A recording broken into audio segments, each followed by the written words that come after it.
बहुत ज़्यादा परेशानी के आलम में यहाँ से वहाँ चक्कर काट रही थी, जैसे बेसब्री से किसी के आने का इंतजार कर रही हो।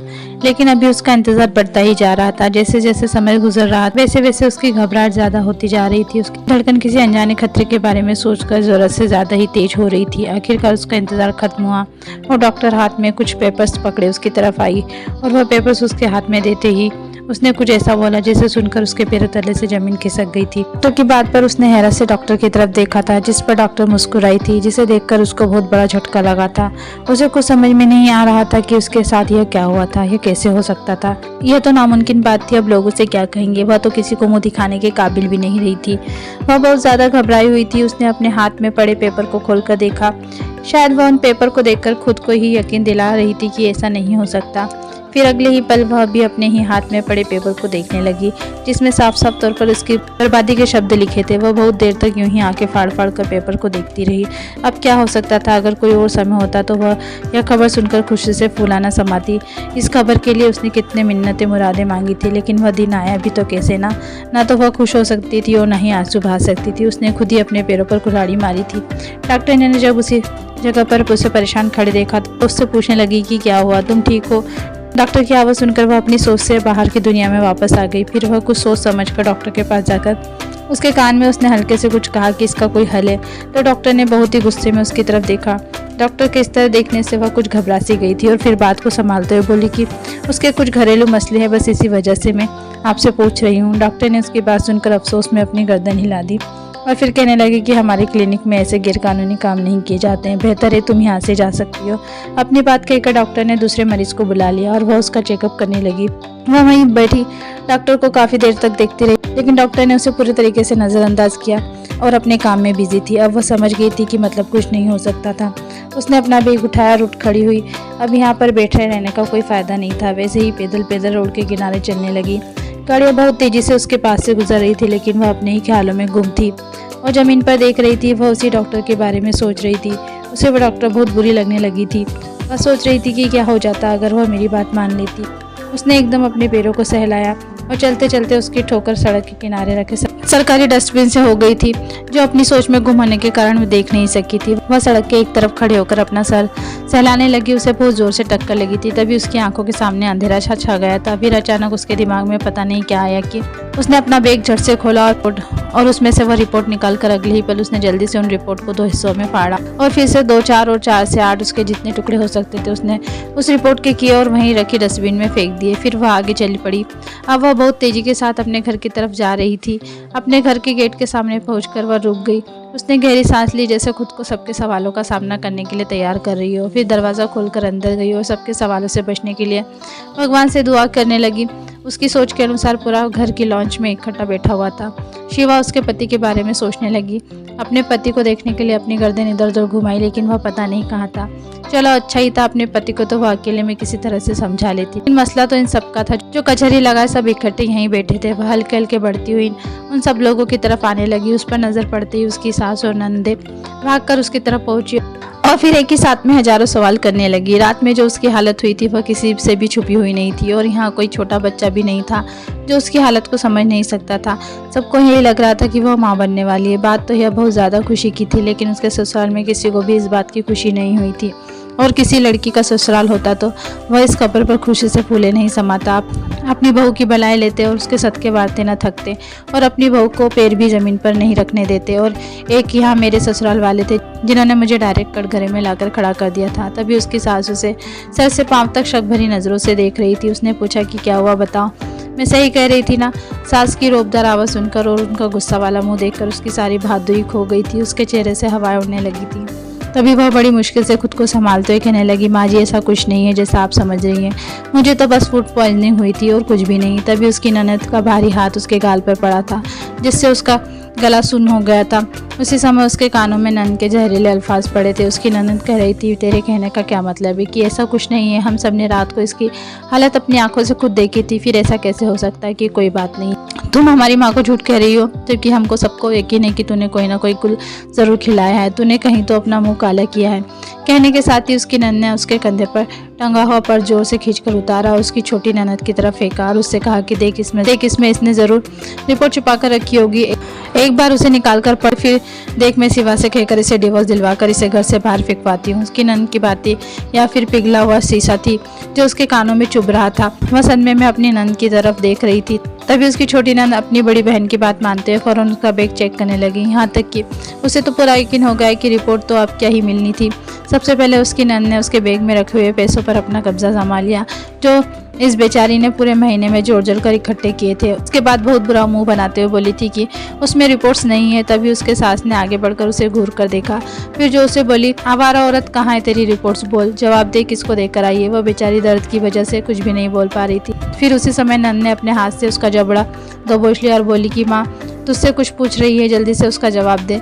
जब वह सहमी डरी हुई सी हल्की हल्की आवाज़ में कहने लगी कि मैं सच कह रही हूँ, कोई रिपोर्ट नहीं है, कोई टेस्ट हुए ही नहीं, बस बासी खाना खाने की वजह से मुझे उल्टियाँ हो रही थी और इसी वजह से चक्कर भी आ रहे थे। यह सुनकर सास ने उससे कुछ भी पूछना बंद कर दिया। फिर उसकी नंद ने फिर से उसकी सास को भड़काना शुरू कर दिया, माँ आपकी बहू झूठ बोल रही है, इसके बात पर भरोसा ना करें, यह शुरू से ही आवारा औरत है, मेरे भाई को अपने जाल में फंसाया था, अब तो मैं इसे किसी हाल में नहीं छोड़ूंगी, बस जरा मेरा भाई आ जाए।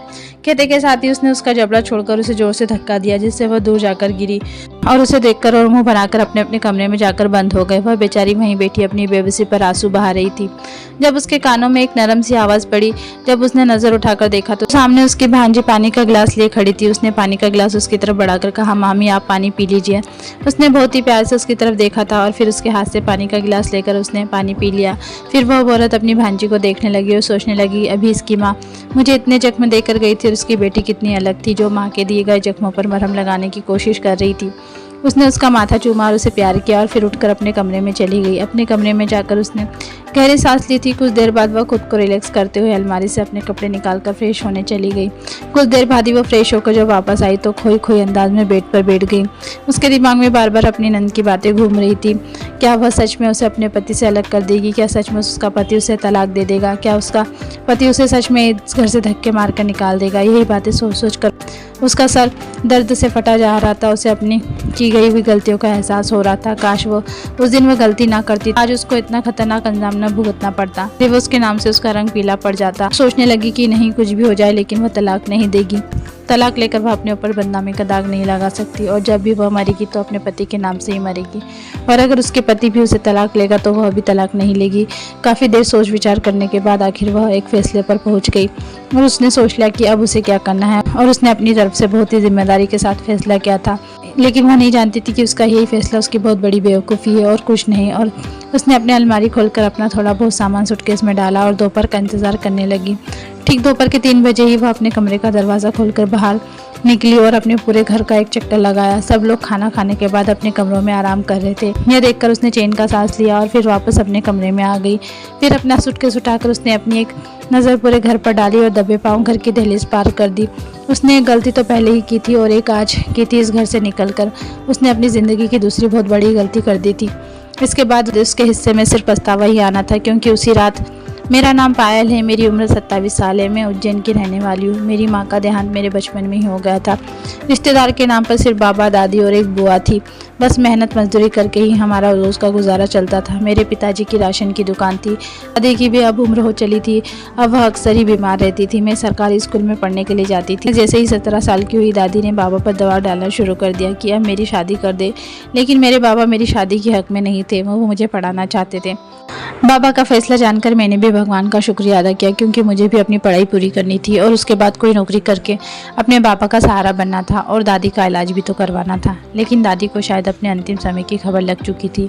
मैं इन दिनों इंटर के पेपर देकर फ्री हुई थी और अपने रिजल्ट का इंतजार कर रही थी जब दादी को अचानक हार्ट अटैक हुआ। मैं और बाबा बहुत ज़्यादा घबरा गए थे और फौरन दादी को करीब के अस्पताल लेकर चले गए। समय से दादी हॉस्पिटल पहुंच गई, जिसकी वजह से उनकी जान बच गई, जिस पर हमने भगवान का शुक्रिया अदा किया। लेकिन इसके बाद दादी ने बाबा के सामने फिर से मेरी शादी का प्रस्ताव रख दिया। इस समय दादी की तबीयत ठीक नहीं थी, इसलिए बाबा को ना चाहते भी उनकी बात माननी पड़ी। दादी की किसी दोस्त के पोते से मेरी बात पक्की कर दी गई। चटमंगनी पड़ ब्याह जिसे बोलते हैं, वही मेरे साथ हुआ था। मेरी शादी में बहुत कम दिन रह गए थे। मेरी बुआ और मामू भी मेरे शादी के लिए हमारे घर पर ही आ गए थे। मेरी शादी की सारी तैयारी घर वाले कर रहे थे। मुझे तो अपनी पढ़ाई अधूरी रह जाने का बहुत ज़्यादा गम था, लेकिन किसी को मेरी कोई भी फिक्र ही नहीं थी। मुझसे किसी ने कुछ भी नहीं पूछा था। सभी खुशी खुशी बस मुझे अपने सर से किसी बोझ की तरह उतार कर फेंक देना चाहते थे। ऐसे ही 1 महीना कैसे गुजर गया था पता ही नहीं चला और अब मैं रुखसत होकर के अपने पति के साथ उसके घर पर आ गई। गई। शिवा 25 साल का एक बहुत ही हैंडसम लड़का था और एक ऑफिस में जॉब करता था। उसकी 3 बहनें थी और तीनों ही शादीशुदा थी, लेकिन बड़ी वाली बहन तो ज़्यादातर मायके में ही रहती थी। सिर्फ महीने के आखिरी दिनों में ही अपनी ससुराल जाती और अपने पति की तनख्वाह ऐड कर वापस अपने मायके आ जाती थी। इसके 3 बच्चे भी हमेशा इसके साथ ही आते थे। 3 बच्चों में से एक बेटी और 2 बेटे थे। इसकी बेटी तो काफ़ी समझदार और हुई थी, मगर उसके बेटे बहुत ही ज़्यादा शैतान थे। मैं उनसे बहुत ही जल्दी परेशान हो गई थी। वह 24 घंटे पूरे घर में ही शोर मचा करके रखते थे। मेरी बड़ी वाली ननद पूरी भड़काऊ थी, लड़ाई करने के लिए मौके ढूंढती रहती थी। मेरी छोटी वाली ननद महीने में एक आध बार ही अपने मायके में आती थी और अभी फिलहाल उसके बच्चे भी नहीं थे, इसलिए उसके बारे में कुछ भी कहना ठीक नहीं था। मेरी सास ससुर वैसे भी बहुत अच्छे थे, लेकिन वह अक्सर मेरी बड़ी वाली ननद की बातों में आ जाया करते थे। उसकी बातों में आने की वजह से मेरे घर का माहौल ज़्यादातर खराब ही रहता था। जहाँ तक बात मेरे पति की थी, वह एक अच्छे और उलझे हुए आदमी थे और बहुत ही समझदार भी थे। वह मेरी बहुत ही फिक्र और इज्जत करते थे और मुझसे मोहब्बत भी करते थे। सिर्फ अपने पति के साथ और उनकी मोहब्बत की वजह से इस जैसे ससुराल में गुजारा कर रही थी, जहाँ पर बात बात पर ताने दिए जाते थे। अगर मेरा पति थोड़ी देर के लिए भी मेरे साथ बैठ जाता या मुझसे कुछ बातें करने लग जाता तो उस पर भी बातें होती थी कि मैंने अपने पति को अपने पीछे लगाया हुआ है, मैंने अपने पति पर कोई जादू टोना किया हुआ है। मेरी बड़ी नंद कोई ना कोई गलत बात अपने मुंह से निकलते ही रहती थी। शादी के 3 महीने बाद भी सब लोग खुशखबरी सुनना चाहते थे, लेकिन हमारी शादी के 3 महीने तो क्या 3 से 6 और फिर पूरा साल गुजर गया, लेकिन हमारे घर में कोई भी खुशखबरी नहीं आई। अब तो मुझे और मेरे पति को भी इस बात से परेशानी होने लगी थी। हमने जाकर अपने टेस्ट करवाए तो पता चला कि मेरा पति बांझ है और हम दोनों ने उस समय ये बातें सबसे छुपा कर रखी थी। किसी को भी इस बारे में कुछ नहीं बताया था, लेकिन भगवान जाने कैसे मेरे पति की रिपोर्ट मेरी बड़ी नंद के हाथ में लग गई। फिर उसने वह हंगामा बचाया। हंगामा भगवान ही बचाए। खैर कुछ दिन ऐसे ही गुजर गए। बात रफा दफा कर दी गई, क्योंकि वह उसका भाई अब बाप नहीं बन सकता था। अगर मेरे अंदर कोई कमी होती, मैं माँ नहीं बन सकती, तो ना जाने मुझ पर कौन कौन से जुल्म किए जाते। वह तो शायद मुझे दोबारा से डिवोर्स दिलवा देती। मेरी नंद तो मेरे पति की दूसरी शादी की प्लानिंग भी बनानी शुरू कर दी थी। उसने अपने भाई के लिए अपने दोस्त से रिश्ते की बात भी कर ली थी, लेकिन उसके भाई का बाप न बन पाना ही उसके बहू पर एक तमाचे की तरह पड़ा था। अब वह कुछ टाइम के लिए चुप रहती थी। समय ऐसे ही बीतता। घर के हालात ठीक न होने की वजह से मैंने अपने पति से मशवरा किया अपने काम करने के बारे में, और वह भी मान गए। हमें यहीं अपने घर से 15 मिनट की दूरी पर कपड़ों की एक फैक्ट्री थी, उसमें काम करना शुरू कर दिया। सुबह जाते हुए मेरा पति मुझे वहाँ छोड़ जाता था और वापसी पर मैं कभी पैदल तो कभी रिक्शे में आ जाती थी। शुरू में तो मुझे बहुत डर लगता था, लेकिन मुझे अपने पति का सहारा बनना था और फिर धीरे धीरे मुझे इस काम की आदत पड़ गई थी, क्योंकि हमारे घर के खर्चे बढ़ते ही जा रहे थे। ऊपर से मेरी नंद हर रोज अपने बच्चों को नई नई फरमाइशें बता करके अपने मेरे पति के पास भेज देती, और मेरा पति बेचारा पैसों की तंगी के बावजूद भी उनकी हर ख्वाहिश को पूरा करता था कि कहीं उनकी माँ और बहन उनसे नाराज़ ना हो जाए। लेकिन मेरी नंद को तो हमारे हालात से कोई फ़र्क नहीं पड़ता था। वह तो यह भी नहीं सोचती कि वह अपनी ससुराल में वापस चले जाए। अब मुझे फैक्ट्री जाते जाते 2 महीने हो गए थे। मैं रोज ही देखती रहती थी कि रास्ते में एक जगह एक जवान लड़का शरबत बेचता और उसके पास लड़कियों और औरतों की भीड़ लगी रहती थी। वह सब औरतों से कहता था कि जितने गिलास पियोगी उतने ही बच्चे होंगे। मैं उसकी बात सुनकर पहले तो बहुत हैरान हुई और सोचती रहती कि भला ऐसे कैसे हो सकता है, और मुझे उसकी बात पर हंसी आती थी कि ऐसा कैसे हो सकता है। उसकी बातें जिस पर यकीन करना सिवाय बेवकूफ़ी के कुछ भी नहीं था। बस लड़का रोज ही अलग अलग जगह पर शरबत लगाए खड़ा होता। रोज फैक्ट्री से वापसी पर मेरी उससे मुलाकात ज़रूर होती और वह मुझे भी पूरे रास्ते में कहीं ना कहीं मिल जाता था, लेकिन मैंने कभी भी शरबत लेकर नहीं पिया था, बल्कि मुझे तो उसके आसपास औरतों की भीड़ को देखकर बहुत हैरानी होती थी और अफसोस भी होता था। और मैं सोचती थी कि पता नहीं ऐसी जाहिल औरतें हैं जिनको लगता है कि शरबत पीने से उनके बच्चे हो जाएंगे। मैं रोज ही कुछ देर उसके पास रुककर खड़ी हो जाती और उसकी बातें सुनकर मुस्कुरा देती थी, लेकिन मुझे नहीं पता था कि जिन बातों को मैं हंसी और मजाक में उड़ा रही हूँ, यही बातें मेरी ज़िंदगी में खतरनाक तूफान खड़ा कर देगी। अभी तो मैं लोगों को देखकर हंस रही थी। मैं इस बात से अनजान थी कि वो जल्द ही मेरे ऊपर ऐसा समय आने वाला है कि मुझसे मेरी मुस्कुराहटें छीन जानी थी। उस दिन की बात है जब एक दिन मैं सुबह रोज की तरह उठी और नहा धोकर नाश्ता बनाया। घर से बाहर काम करने के साथ साथ सुबह का नाश्ता और रात का भी खाना मुझे ही बनाना होता था और दोपहर का खाना बनाकर जाती थी। मैंने घर में सबको और अपने पति को नाश्ता कराया, फिर खुद नाश्ता करके बर्तन धो करके अपना बैग लेकर बाहर आ गई। आज नाश्ते पर नंद के बेटों ने बहुत ज्यादा हंगामा मचाया हुआ था। घर के किसी भी आदमी ने चैन से नाश्ता नहीं किया था। वहां से निकलने के साथ ही गर्मी की वजह से मेरे चेहरे पर पसीना आने लगा था। मैंने मुड़कर आसमान की तरफ देखा। आज मुझे फैक्ट्री जाने में काफी देर हो गई थी। मैंने अपनी चादर ओढ़ी और मैं अपने पति की गाड़ी पर बैठ गई। मेरे पति ने मुझे फैक्ट्री के बाहर उतारा और फिर खुद अपने काम पर चले गए। मैंने अपनी चादर के एक कोने से अपने चेहरे का पसीना साफ किया और फैक्ट्री के अंदर चली गई। आज फैक्ट्री में बहुत ज्यादा भीड़ थी। एक तो नया माल आया था और अगले ही माल की डिलीवरी करनी थी, इसी वजह से वर्कर भी ज्यादा आए हुए थे। इसके साथ ही साथ इसी फैक्ट्री की और एक और ब्रांच खुल रही थी जिसके इंटरव्यू इस फैक्ट्री के ऑफिस में ही चल रहे थे। लोगों की लाइन लगी हुई थी, अंदर जाने का रास्ता भी पूरी तरह से बंद हुआ था। मैं बहुत मुश्किल से लोगों की भीड़ को चीरते हुए अंदर आई थी। आज सूरज भी बहुत तेज चमक रहा था। गर्मी से मेरा बहुत बुरा हाल हो गया था। धूप बहुत तेज थी। जैसे तैसे मैं अपनी जगह जाकर पंखे के नीचे खड़ी हो गई। मैंने चादर उतार कर एक तरफ रखी और फिर पानी पीने के लिए अपने बैग से बोतल निकालने लगी, लेकिन पास में बोतल होती तब निकलती ना।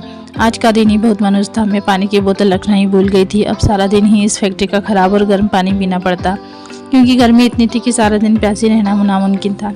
इसलिए यहाँ का पानी पीकर ही गुजारा करना पड़ता। अभी मुझे आए हुए कुछ ही देर हुई थी कि अचानक ही यहाँ की लाइट चली गई थी। इसकी वायरिंग कहीं से जल गई थी। इसकी वजह से पूरी फैक्ट्री की बिजली गुल हो गई थी। कुछ घंटे तक तो सारे वर्कर लाइट के आने का इंतजार करने लगे, लेकिन जब गर्मी और बढ़ने लगी और पसीने की वजह से सबके हाल बेहाल होने लगे और सबका सब्र जवाब दे गया, तभी सबने मिलकर मैनेजर से छुट्टी की बात की। मैनेजर हेड ने अपनी तौर पर बिजली ठीक करवाने की कोशिश भी की थी, लेकिन इसका इतनी जल्दी ठीक होना पॉसिबल नहीं था। फिर हेड ने सोचने के बाद सारे वर्कर्स को छुट्टी दे दी। उस समय लगभग दिन के 2 बज रहे थे। जब मैं फैक्ट्री से निकली तो बहुत तेज धूप लग रही थी और लू भी चल रही थी, जिसे देखकर ही मेरी हालत खराब हो रही थी। सूरज अपनी पूरी तेजी पर था। ऐसा लग रहा था जैसे आज सूरज आग उगल रहा हो। मैंने रिक्शा के लिए इधर उधर देखा, लेकिन मुझे कोई भी रिक्शा नज़र नहीं आया। फिर मुझे ध्यान आया कि आज कोई सरकारी स्ट्राइक थी, जिसकी वजह से दूर दूर तक किसी भी रिक्शे के आने का कोई नामो निशान ही नहीं था और मेरे पास घर वापसी का कोई रास्ता नहीं था। इसलिए मजबूरन मुझे पैदल ही चल करके जाना पड़ा। अभी मैं थोड़ी देर ही चली थी कि मुझे पसीना आ गया और मेरे पाँव के तलवे नीचे से गर्म होने लगे। मेरा गला सूखने लगा था। मेरे होंठ भी सूख गए थे और मेरे पास पीने के लिए पानी भी नहीं था, क्योंकि मैं आज पानी की बोतल लाना भूल गई थी और घर पर ही छोड़ आई थी। मैंने आसपास देखा तो कोई दुकान भी नज़र नहीं आ रही थी कि मैं जिससे पानी लेकर पी लेती। आज मैंने अपनी पानी की बोतल घर भूलकर बहुत बड़ी गलती कर दी थी और यह गलती मैं दोबारा अपनी ज़िंदगी में कभी नहीं करना चाहती थी। इतनी तेज़ धूप में चलते हुए मुझे अपनी मौत का एहसास हो रहा था। यहाँ पर तो कोई एक पेड़ का साया भी नहीं था और नहीं पीने के लिए पानी। ऐसा लग रहा था जैसे मैं रेगिस्तान में चल रही हूँ। एक जगह जाकर मैं रुक गई। अब मुझ में और ज़्यादा चलने की हिम्मत नहीं थी। मैं ऐसे ही एक जगह सांस लेने के लिए रुक गई थी, जब मेरे कानों पर पड़ने वाली आवाज़ से मुझे ऐसा लगा था जैसे किसी ने मुझे नई ज़िंदगी दे दी हो। मैं एकदम सीधी खड़ी हुई और सामने देखा तो कुछ ही दूर के फासले पर वह शरबत वाला लड़का खड़ा था। मुझे ऐसा लगा जैसे किसी ने मुझे बहुत ही कीमती चीज़ दे दी और मेरे पैरों में खुद ही तेजी आ गई और मैं चलती हुई उसके पास पहुंची और जल्दी से उससे एक गिलास शरबत लेकर अपने मुंह को लगा लिया। शरबत मुंह में जाते ही मेरी जान में जान आ गई और ठंडा ठंडा शरबत जैसे ही मेरे गले के अंदर गया तो मुझे बहुत ज़्यादा सुकून का एहसास होने लगा। मैंने एक गिलास खत्म करके उसे फिर से एक गिलास बनाने के लिए कहा और उसने अपने रोज़ का बोलने वाला जुमला कहा, जितने गिलास पियोगे उतने ही बच्चे होंगे। मैंने उसकी बात उस समय सुनकर हंसी में उड़ा दी। उसने मुझे दूसरा गिलास भर कर दे दिया। शरबत पीते ही मुझे उसकी काबिलियत का एहसास हुआ। उसका शरबत बहुत ही ज़्यादा अच्छा और मज़ेदार था। आज तक मैंने ऐसे शरबत नहीं पिया था। शरबत पीकर मैंने गिलास उसे दे दिया और फिर पर्स में से पैसे निकाल कर उसे दे दिए। अब मुझे कुछ सुकून हुआ और फिर मैं अपने घर की तरफ चल पड़ी। अब मेरी जान में जान आ गई थी। शरबत पीकर मुझे बहुत ही सुकून मिल रहा था, लेकिन किसको पता था कि यह सुकून मेरी ज़िंदगी में बस कुछ ही देर का था। इसके बाद जो तूफान मेरी ज़िंदगी में आने वाला था, उसके बाद मुझे शरबत नाम से नफरत हो जाती। खैर, जब मैं घर पहुंची तो घर में पिज़्ज़ा पार्टी चल रही थी। मेरी ननद के बच्चों ने एक दूसरे के साथ लड़ते हुए एक दूसरे के साथ पूरा घर सर पर उठा रखा था। आज मेरी छोटी वाली ननद भी आई हुई थी। घर में जाते ही मैंने सबको नमस्ते किया। अपनी छोटी ननद से मिली, वह भी मुझसे कुछ खिंची खिंची से रहने लगी थी। मैंने भी उसे ज़्यादा भाव नहीं दिया, बस हाल चाल पूछ करके मैं अपने कमरे में आ गई। खाना मैं अपनी फैक्ट्री में खा चुकी थी। मेरे घर वालों ने तो झूठे मुँह मुझसे नहीं कहा कि पिज़्ज़ा खा लो। मैं अपने कमरे में आकर फ्रेश हुई और उसके बाद फ़ोन करके अपने पति को मैंने घर आने का बता दिया।